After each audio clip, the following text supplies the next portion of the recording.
Շիրակի հետ ես դեռ վարչապետ էի առաջ անգամ որ հանդիպեցի, հարավերել էր ինձ համոզելու համար, որ ես համաձայնում եմ այն տարբերակին, որ այն ժամանակ իմ ու Լևոն Տեր-Պետրոսյանի միջև կոնֆլիկտ է առաջացրել։ Մենք բաժանվեցինք,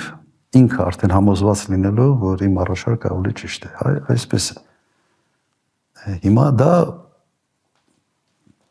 չեմ կարծում, որ այդ քիմիան հնարավոր է ասենք բարերով ամեն ինչ բացատրել։ Հիմա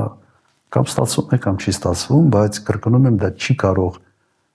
ձևավորել միակողմանի, այսպես չի։ Ահմադինեջադի հետ հետաքրքիր էր ինքը էապես տարբերվում էր այլ Պարսկաստանի ղեկավարներից։ Ահմադինեջադը ինժեներ էր կրթությամբ, աշխատել է քաղաքապետ, շատ կոնկրետ։ Ինձ համար պարսկական մշակույթում դա նորություն էր, բայց հաճելի նորություն էր։ Ինչ պայմանավորում էինք, շատ կոնկրետ անում էինք։ Մի տեղ մի բան ուշանում էր, դեսպանը գալիս էր, ասում էր, սենց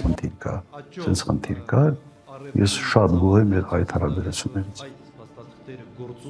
Ես որևէ ճնշում Միացյալ Նահանգների կողմից Հայաստանի վրա չեմ ունեցել, ավելի շատ ճնշումը գիտեք ինչ է եղել, իրենք անընդհատ հուշում էին, որ Իրանի հետ մեր հարաբերությունները իրենց սրտով չի։ Պրոբլեմ էր, օրինակ, երբ որ մենք Ահմադինեջադի հետ պետք է գազամուխը բացեինք Հայաստանի տարածքում, Մեղրիում մենք միասին այդ բանը ֆակելը բանը վառեցինք, մինչ այդ ուղղակի հատուկ դիմել են արտգործնախարարին, որ լավ չի, պետք չի գնալ, փորձում էին հորդորել, որ ես չգնամ, չմասնակցեմ այդ արարողությանը։ Իհարկե մերժեցի։ Այդ կարգի ազդելու փորձերը այո եղել են։